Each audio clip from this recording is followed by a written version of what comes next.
Haleluya, puji Tuhan saudara-saudara yang terkasih dalam Tuhan. Ini adalah part kedua, alasan kenapa kita hidup dalam kekudusan. Seperti dalam 1 Petrus pasal 1 ayat yang ke-16 berkata, kuduslah kamu sebab ada tertulis, Aku kudus Tuhan Allahmu. Kudus dalam bahasa Ibrani kadosh, dalam bahasa Yunani adalah hagios, artinya suci, kudus, benar, tanpa cacat atau tanpa celah. Kudus artinya kita disendirikan atau kita dikhususkan bagi Allah.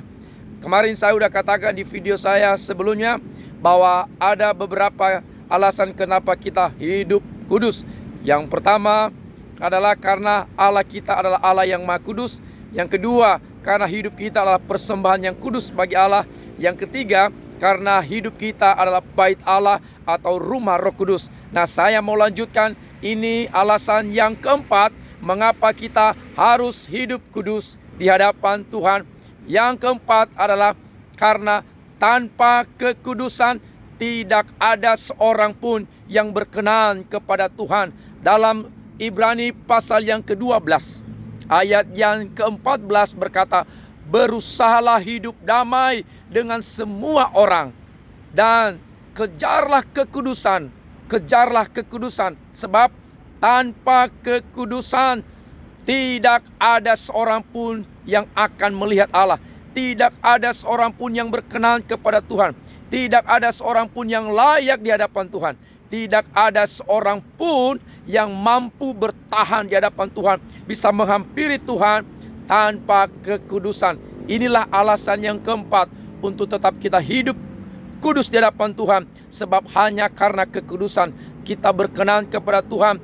Kita layak menerima anugerah Allah, layak menerima berkat-berkat Tuhan, layak menerima pertolongan Tuhan, layak menerima pemulihan, layak menerima mujizat Tuhan. Sebab hanya karena kekudusan kita akan melihat Allah, melihat kemuliaan Allah, melihat pertolongan Tuhan, melihat mujizat Tuhan, melihat berkat-berkat Tuhan, melihat tangan Tuhan yang kuat menopang kita, tangan Tuhan yang kuat memegang kita. Di dalam Matius pasal 5 ayat yang ke-8 berkata, berbahagialah, diberkatilah orang yang suci hatinya, yang kudus hatinya, karena ia akan melihat Allah. Haleluya. Diberkatilah, berbahagialah orang-orang yang hatinya suci, yang hatinya kudus, yang hidupnya kudus, karena dia akan melihat Allah, karena dia akan melihat kerajaan Allah, melihat kuasa Tuhan, melihat perbuatan-perbuatan Tuhan yang ajaib, melihat dan menikmati pertolongan-pertolongan Tuhan yang luar biasa.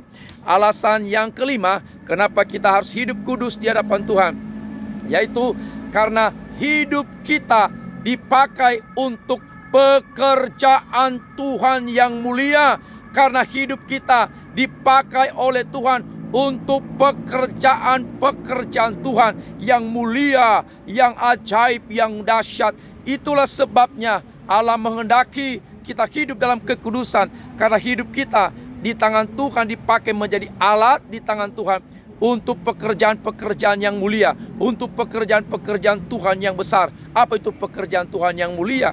Apa itu pekerjaan Tuhan yang besar? Yaitu kita bekerja melayani Tuhan, memberitakan Injil, menyampaikan firman Allah, kita bersaksi, menceritakan perbuatan-perbuatan Tuhan yang besar, menyampaikan kabar baik, menyampaikan tentang Yesus, tentang keselamatan. Pekerjaan-pekerjaan Tuhan ini adalah disebut dengan pekerjaan-pekerjaan yang mulia. Dan pekerjaan yang mulia ini hanya bisa dikerjakan, hanya bisa disampaikan oleh orang-orang yang hidup di dalam kekudusan. Karena pekerjaan mulia ini pekerjaan yang kudus, pekerjaan yang suci, pekerjaan yang datang dari surga. Maka kita juga dipercayakan pekerjaan itu kalau kita hidup di dalam kekudusan. Di dalam 2 Timotius pasal 2 ayat 21 di sana berkata, jika seseorang menyucikan dirinya dari hal-hal yang jahat, maka ia akan dipergunakan oleh Tuhan untuk menjadi perabot yang mulia, dipandang layak untuk pekerjaan yang mulia, pekerjaan yang kudus yang Tuhan sudah sediakan bagi kita. Saudaraku, sebagai pelayan Tuhan, entah kita sebagai apapun, sebagai pendeta hamba Tuhan, sebagai majelis, sebagai umat Tuhan, sebagai worship leader, sebagai musisi, sebagai singers, sebagai apapun, semua yang ada pada kita, semua pekerjaan Tuhan, pelayanan yang dipercayakan kepada kita, itu pekerjaan yang mulia, dan kita harus hidup dalam kekudusan untuk mengerjakan pekerjaan-pekerjaan yang mulia tersebut, agar semua itu berkenan dan layak di hadapan Tuhan. Amin. Yang terakhir, saudaraku, kenapa kita hidup dalam kekudusan? Yang keenam, supaya hidup kita berbeda dengan orang-orang yang tidak mengenal Allah. Supaya hidup kita ini berbeda. Ada perbedaan antara kita dengan orang-orang dunia, antara kita umat-umat pilihan Tuhan, antara kita anak-anak Tuhan dengan orang-orang yang tidak mengenal Allah, dengan orang-orang di luar Allah, di luar Kristus. Supaya ada perbedaan. Dalam perilaku kita ada perbedaan, dari moral kita ada perbedaan, dari cara pandang kita ada perbedaan, dari pergaulan kita ada perbedaan, dari cara kita berkata-kata ada perbedaan, dari seluruh aspek kehidupan kita ada perbedaan antara orang-orang yang mengenal Allah dengan orang-orang yang tidak mengenal Allah, antara orang-orang pengikut Kristus dengan yang bukan pengikut Kristus. Di dalam Ulangan pasal 7 ayat 6 di sana berkata bahwa Tuhan Yesus sudah memilih bangsa Israel, sudah menjadikan mereka umat kesayangan Tuhan, umat pilihan Tuhan di